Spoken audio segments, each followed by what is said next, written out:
The second book of Esdras, the 70 missing verses from chapter 7, beginning at verse 36 through to verse 105.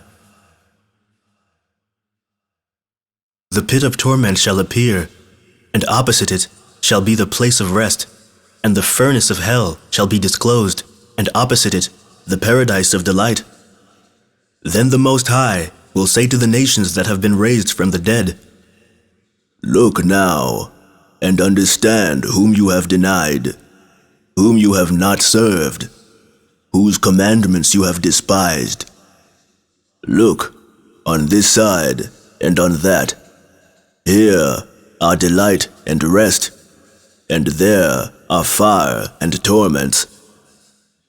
Thus he will speak to them on the day of judgment, a day that has no sun, or moon, or stars, or cloud, or thunder, or lightning, or wind, or water, or air, or darkness, or evening, or morning, or summer, or spring, or heat, or winter, or frost, or cold, or hail, or rain, or dew, or noon or night, or dawn or shining, or brightness or light, but only the splendor of the glory of the Most High, by which all shall see what has been destined.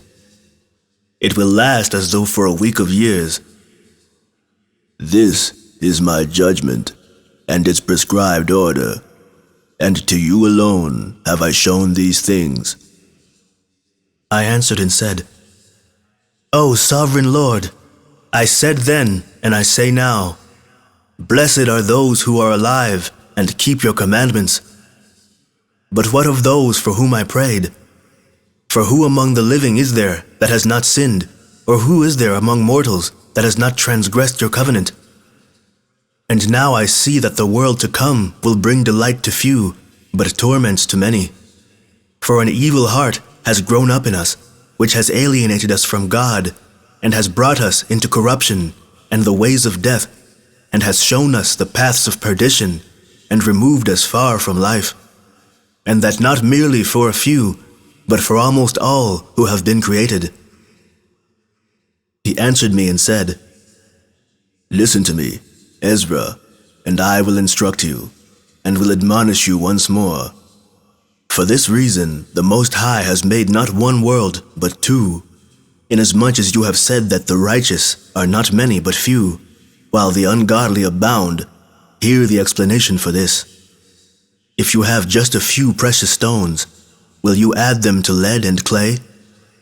I said, "Lord, how could that be?"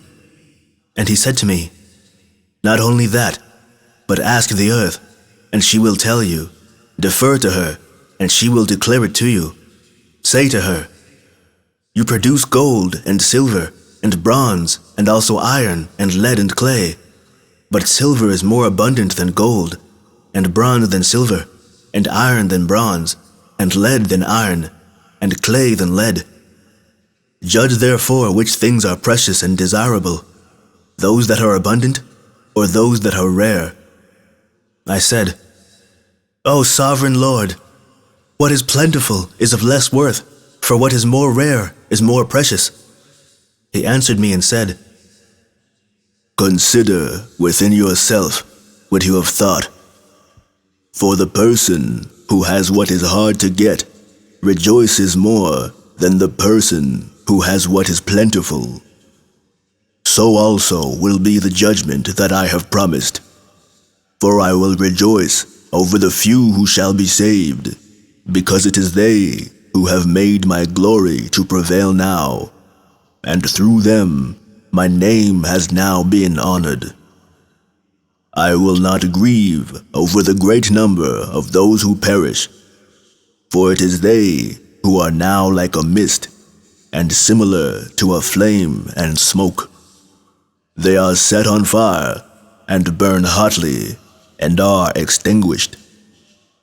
I replied and said, "O earth, what have you brought forth, if the mind is made out of the dust, like the other created things? For it would have been better if the dust itself had not been born, so that the mind might not have been made from it. But now the mind grows with us, and therefore we are tormented, because we perish, and we know it. Let the human race lament, but let the wild animals of the field be glad. Let all who have been born lament, but let the cattle and the flocks rejoice.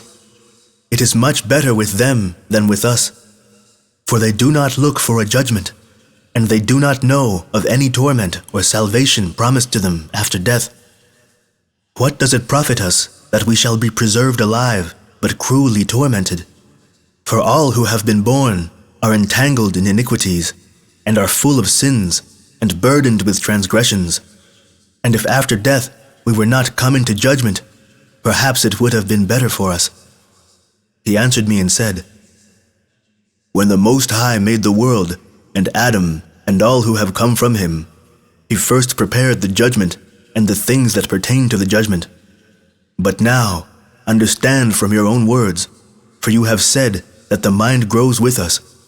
For this reason, therefore, those who live on earth shall be tormented, because though they had understanding, they committed iniquity, and though they received the commandments, they did not keep them, and though they obtained the law, they dealt unfaithfully with what they received. What then will they have to say in the judgment, or how will they answer in the last times? How long the Most High has been patient with those who inhabit the world, and not for their sake, but because of the times that he has foreordained. I answered and said, If I have found favor in your sight, O Lord, show this also to your servant, whether after death, as soon as every one of us yields up the soul, we shall be kept in rest until those times come when you will renew the creation, or whether we shall be tormented at once. He answered me and said, I will show you that also, but do not include yourself with those who have shown scorn, or number yourself among those who are tormented. For you have a treasure of works stored up with the Most High, but it will not be shown to you until the last times. Now concerning death, the teaching is, when the decisive decree has gone out from the Most High that a person shall die, as the spirit leaves the body to return again to him who gave it, first of all, it adores the glory of the Most High. If it is one of those who have shown scorn and have not kept the way of the Most High, who have despised his law and hated those who fear God, such spirits shall not enter into habitations, but shall immediately wander about in torments, always grieving and sad in 7 ways. The first way, because they have scorned the law of the Most High. The second way, because they cannot now make a good repentance so that they may live. The third way, they shall see the reward laid up for those who have trusted the covenants of the Most High. The fourth way, they shall consider the torment laid up for themselves in the last days. The fifth way, they shall see how the habitations of the others are guarded by angels in profound quiet. The sixth way, they shall see how some of them will cross over into torments.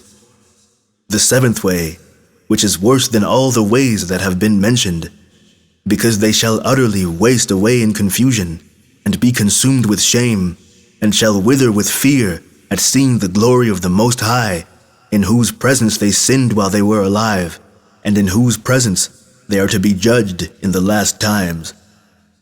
Now this is the order of those who have kept the ways of the Most High, when they shall be separated from their mortal body. During the time that they lived in it, they laboriously served the Most High, and withstood danger every hour, so that they might keep the law of the lawgiver perfectly. Therefore, this is the teaching concerning them. First of all, they shall see with great joy the glory of him who receives them, for they shall have rest in 7 orders. The first order, because they have striven with great effort to overcome the evil thought that was formed with them, so that it might not lead them astray from life into death. The second order, because they see the perplexity in which the souls of the ungodly wander, and the punishment that awaits them. The third order, they see the witness that he who formed them bears concerning them, that throughout their life they kept the law with which they were entrusted. The fourth order, they understand the the rest that they now enjoy, being gathered into their chambers and guarded by angels in profound quiet, and the glory waiting for them in the last days. The fifth order, they rejoice that they have now escaped what is corruptible, and shall inherit what is to come. And besides, they see the straits and toil from which they have been delivered, and the spacious liberty that they are to receive and enjoy in immortality. The sixth order, when it is shown them how their face is to shine like the sun, and how they are to be made like the light of the stars, being incorruptible from then on. The seventh order, which is greater than all that have been mentioned, because they shall rejoice with boldness, and shall be confident without confusion, and shall be glad without fear, for they press forward to see the face of him whom they served in life, and from whom they are to receive their reward when glorified. This is the order of the souls of the righteous, as henceforth is announced, and the previously mentioned are the ways of torment that those who would not give heed shall suffer hereafter. Then I answered and said, Will time therefore be given to the souls, after they have been separated from the bodies, to see what you have described to me? He said to me, They shall have freedom for 7 days, so that during these 7 days they may see the things of which you have been told, and afterwards they shall be gathered into their habitations. I answered and said, If I have found favor in your sight, show further to me, your servant, whether on the day of judgment the righteous will be able to intercede for the ungodly, or to entreat the Most High for them, fathers for sons, or sons for parents, brothers for brothers, relatives for their kindred, or friends for those who are most dear. He answered me and said, Since you have found favor in my sight, I will show you this also. The day of judgment is decisive, and displays to all the seal of truth. Just as now, a father does not send his son, or a son his father, or a master his servant, or a friend his dearest friend, to be ill, or sleep, or eat, or be healed in his place. So no one shall ever pray for another on that day, neither shall anyone lay a burden on another. For then all shall bear their own righteousness and unrighteousness. The end of the second book of Esdras, chapter 7, verses 36 to 105.